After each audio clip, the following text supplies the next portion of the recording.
Hey, welcome back to Ed's Garage. Thank you so much for watching and joining me today. Today I'm going to be working on Monty. That is my 1999 Isuzu Trooper. On my last wheeling trip, I inadvertently broke a CV shaft. I'll show you what that looks like and what I did to get myself back home.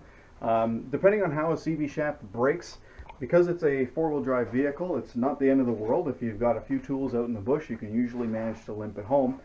If you know what you're doing. I've never had one break in this way before. Most of the time, and we're talking 9 out of 10 times easily, a CV shaft will break in a joint. And I'll show you what I mean by that.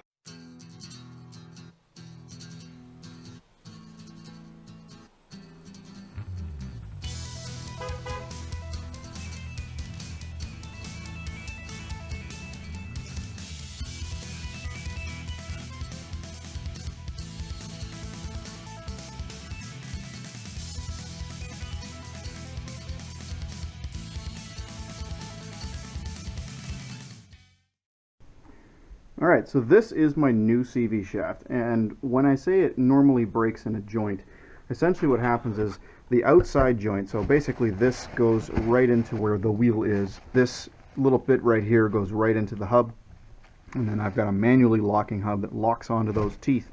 But essentially what happens is this joint right here normally is the weak point. It's normally where it breaks. Sometimes you get an inboard joint break, sometimes you get an outboard joint break. Most of the time it's outboard joint, and that's what happened the last couple times on the passenger side of my truck. Now I've dislocated a shoulder. I can tell you, popping a joint really hurts. But this time the CV shaft is broken in a different way. This time the shaft between the joints snapped. So when you get a cheap CV joint, a lot of people think, well, cheap CV joints are fine. And you know what, on the road for the most part they are. But if you're off-roading, it's not a good idea. So when a CV shaft breaks in the shaft itself, it's actually a pretty easy little bush fix to get you home. You'll notice that right there, oh, hang on, a little more light. Right there's the end of the shaft. So this strap is actually just holding that shaft in place because I actually have manual locking hubs. So turning this to the left completely loosens the shaft from the wheel hub. So I mean, I can actually take this and turn it independently of the wheel. You see, it's turning freely. So this isn't going to move. Basically, the reason this strap is here is to just kind of hold the shaft in place so it's not bouncing around on the trails. And that's why I've temporarily put this strap on. So this strap's going to come off, obviously, the CV shaft's going to come out, etc. New one's going to go in. The other half, you can just let it sit. It's not going to go anywhere. As long as you're not in four-wheel drive, again, this is not going to move. So today what we're going to do is we're going to replace that shaft. I'm going to put that one in. Alright, so the first order of the day here, I'm going to remove this part of the shaft first, and in order to do that, behind this cover there is a little C-clip that I need to pull off. This is actually the locking hub. So I'm going to pull the locking hub off, and we'll pull the C-clip off, and I should be able to just slide the shaft out that way. Now, depending on the vehicle that you're replacing your CV shaft on, you may or may not be replacing this inner cup. That's a cup right there. That's where it's got the bearing race in it. A bearing race is basically grooves, straight grooves, that allow the CV joint to slide in and out while it's turning. So that cup ordinarily would get replaced. On a Trooper, unfortunately, pulling that cup out means actually dropping the whole axle housing out and removing a circlip on the inside of the differential housing. That's a big pain in the butt. So they provide us with the option to replace just the joint and not the inner cup, which is why this is basically looking like this. There's our bearings inside of that cup. There's the little channels that those bearings roll through. This is obviously coming off. This is just protection.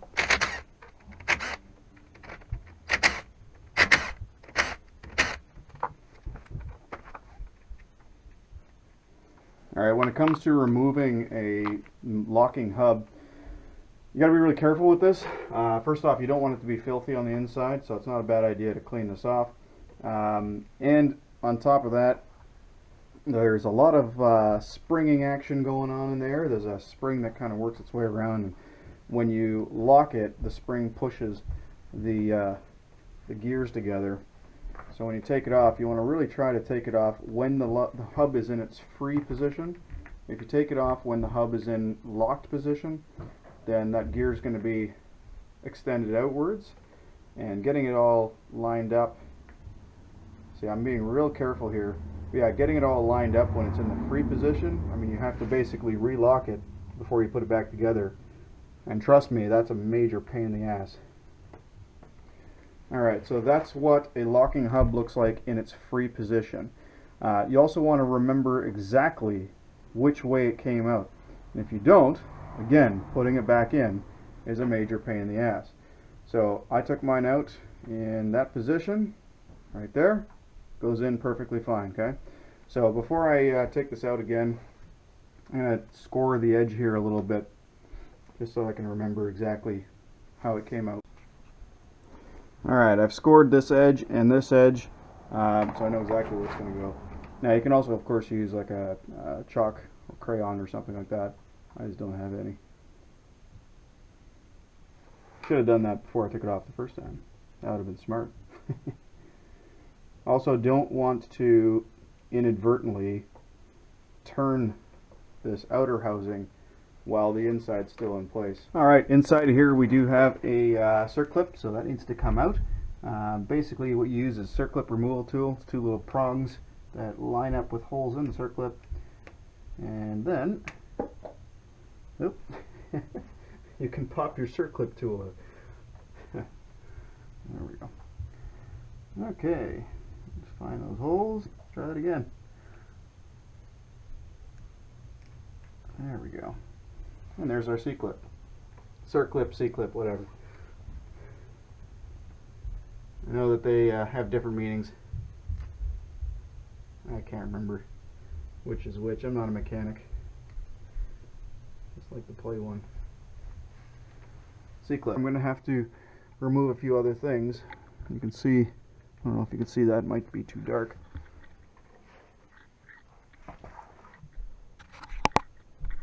Basically, as I pull on this, it's just hitting the bottom of the lower control arm. No big deal. I have to remove the lower ball joint anyway, so once I do that, I should be able to pull it out. I can also just jack up the control arm for now, and that'll allow me to pull the CV shaft out. So I'm just jacking it up enough that the control arm straightens out, but not so much that I'm off my jack stand.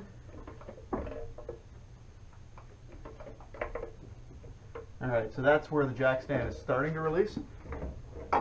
Alright, so shaft is out. Well, that part of it anyway. Alright, so I've removed the CV shaft from this side.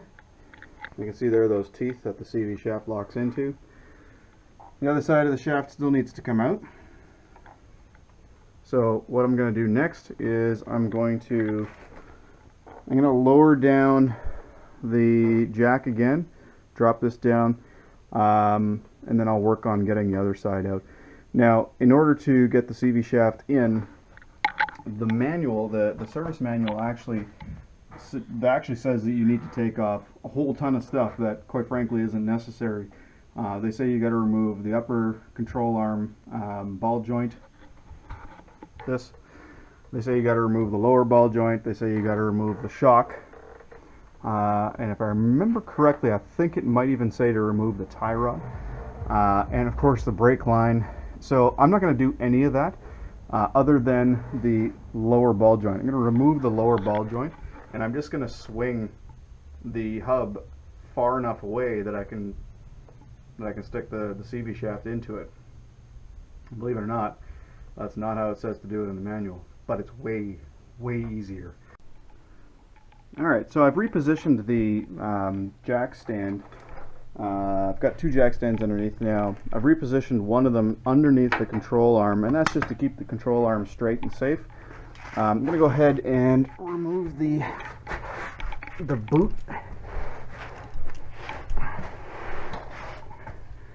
Ooh, that light is warm. Okay. Alright, clamp is removed. Now the boot's got to slide off. Should slide off really easily. And this is where it gets messy, folks.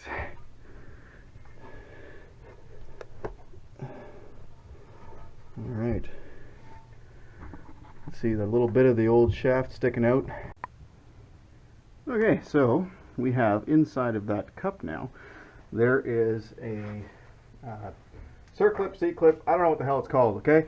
But basically it goes around the entire outside of the cup, well, on the inside of the cup, and it stops this shaft from basically sliding all the way out. So you can see I can pull it to here, and then it stops. Okay? As far as it goes. So what I'm going to do is I'm going to grab a flathead screwdriver. I'm going to go into one of the bearing braces.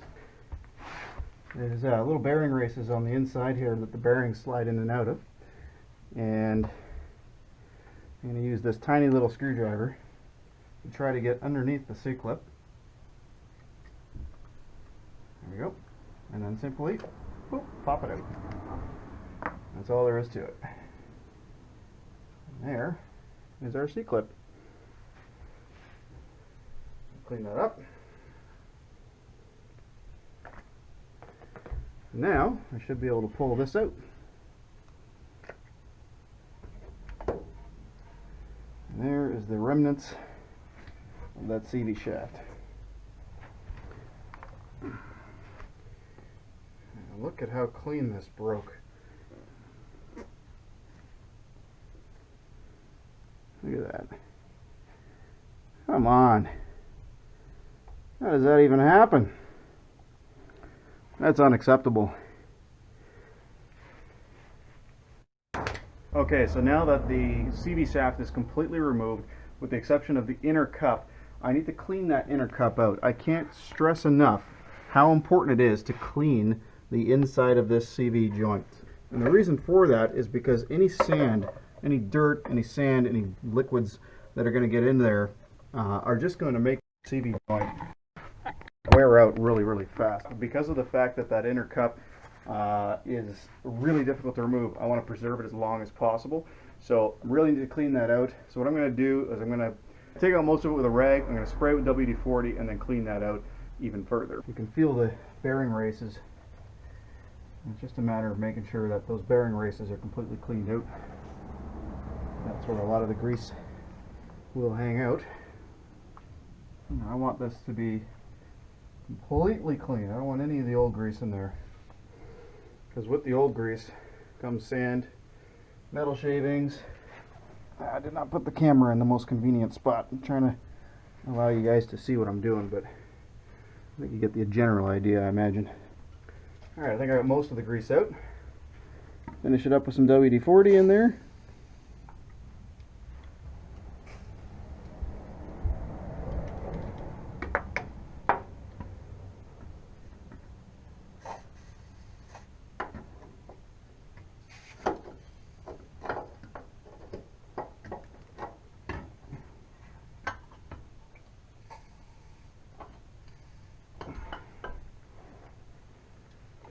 So the reason I put WD-40 in there is because WD-40 will actually soften that grease up a little bit and kind of liquefy the grease a bit so that it's a little easier to pull out.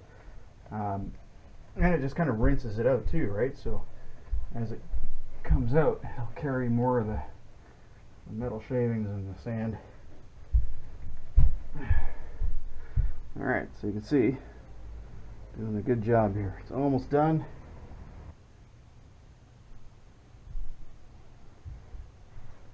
So a good idea is to do one final pass over with your fingers. If you can feel any grit at all, get rid of it.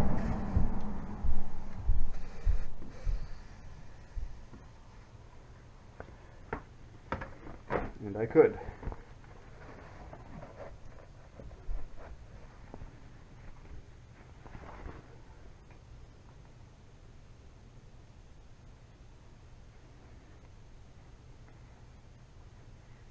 Alright, I think that's good. Let's have a closer look. Alright, probably looks a lot better in there than it did before. Alright, so the next step is to remove the lower ball joint. So that's going to entail 4 bolts on the bottom of the ball joint right here. So here's our ball joint, lower control arm, and these 4 bolts need to come out. And then instead of popping the ball joint, I'm going to take this entire piece off. It's actually easier than popping the ball joint.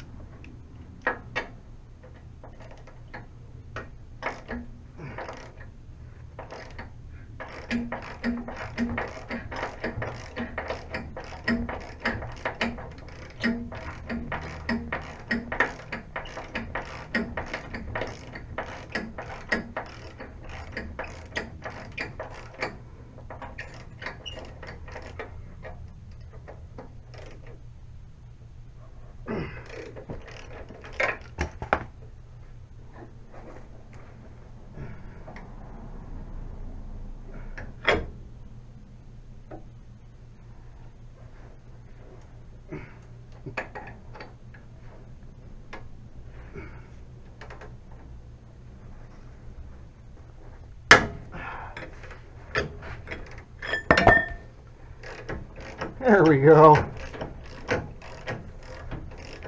Whew.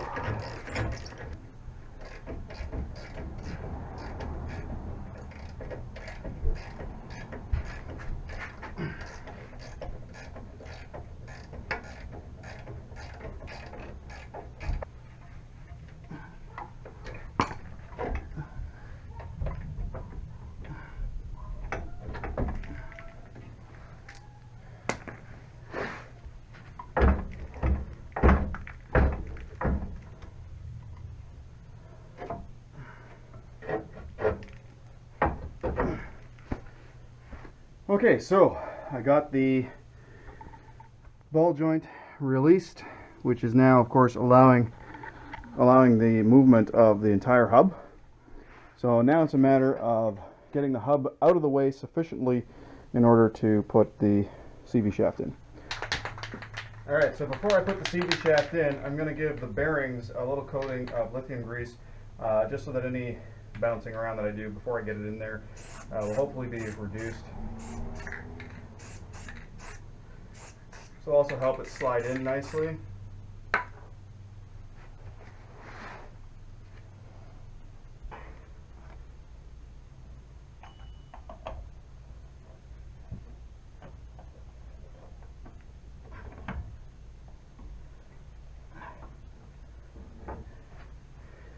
Okay, so the inner joint is in place. I can't put the boot on yet because I got to fill it up with grease. The next thing to do is first off clean the inside of the hub, and then I'll add some of that proper grease.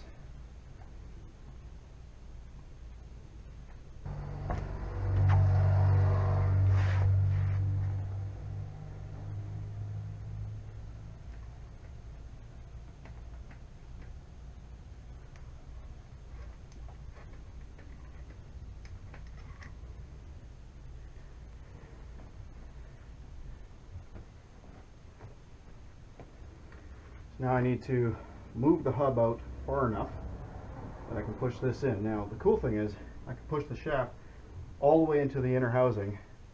Gives me a bit extra leeway. So this part gets a little tricky. I'll tell you, this thing weighs a lot.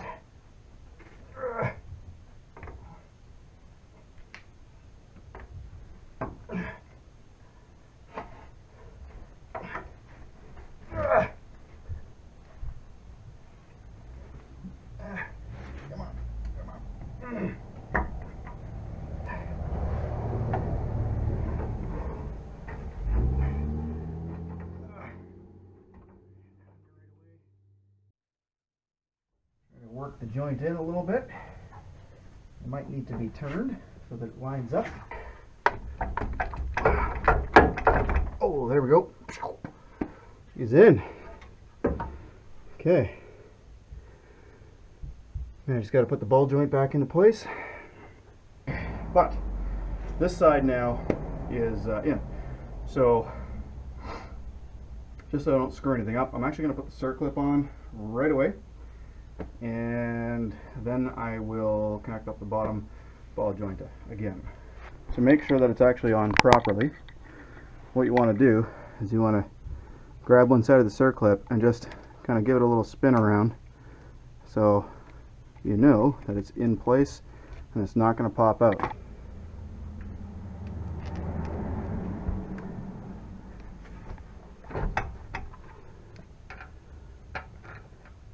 See, this is why it gets a bit tricky.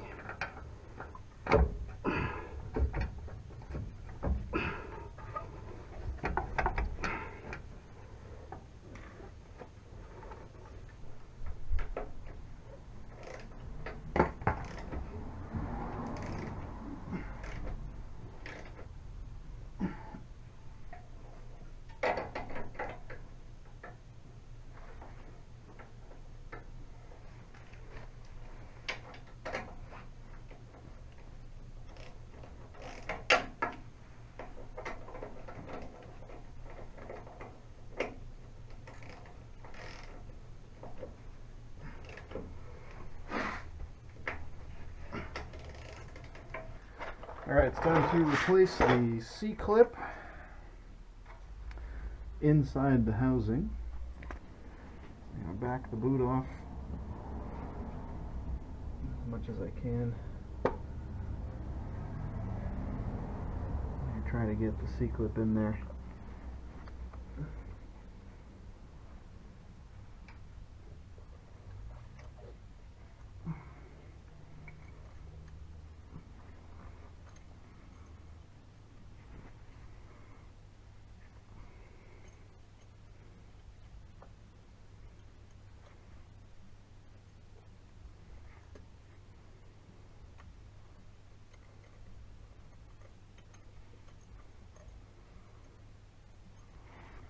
Alright, C-clip's in place.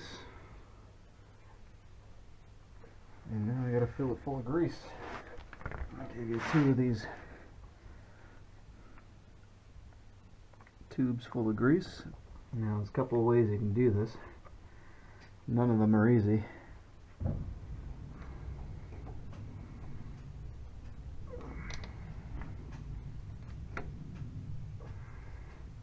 It's important to get as much of it in as you can.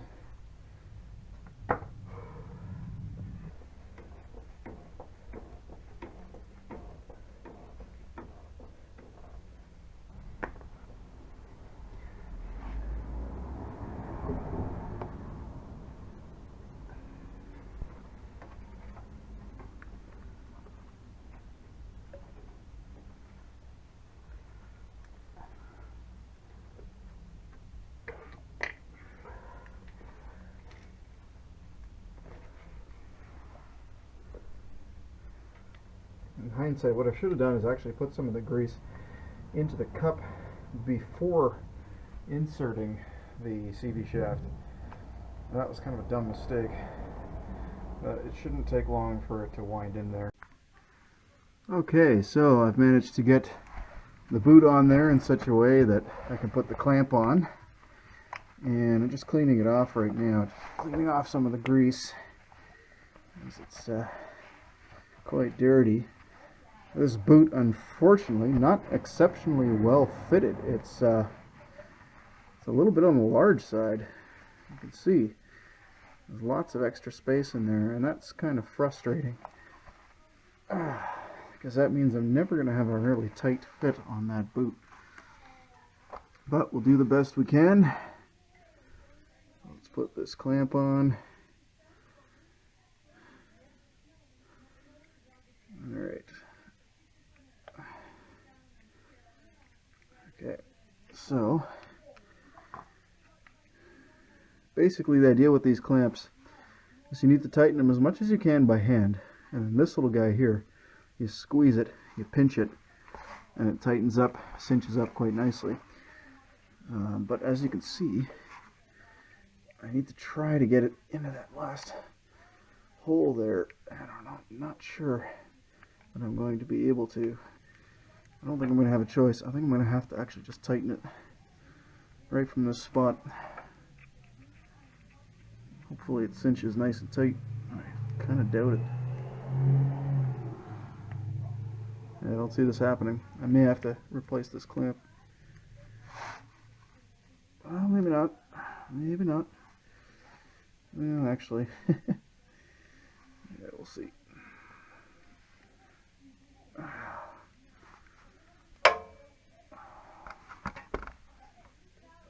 that's unfortunately pretty loose. I can almost slide that off. Yeah, that's what happens when manufacturers of parts don't quite get it right. That's too loose. It was too tight. The boot was too big to begin with, so I couldn't get these little clips into the farthest hole. And then with this completely tightened as much as it'll go, it's still quite loose. It's gonna have to do. Let's lower down the control arm. See if it stays.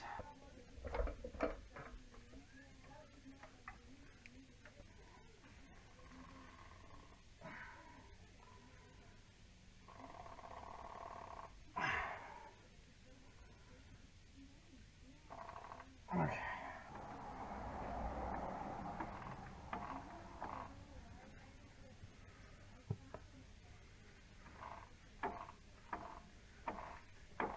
Well, it seems to be staying on at full droop. I guess that'll work. Alright folks, so there you go. There is the installation of a new CV shaft without inner cup. I think that'll do it. Everything else is buttoned up, so it's just a matter of putting the wheel back on now and taking it for a test drive.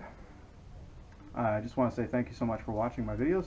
If you like this video, don't forget to hit subscribe at the bottom, and if you have any questions or comments, please don't hesitate to comment below. Again, thank you for watching. Have a great day.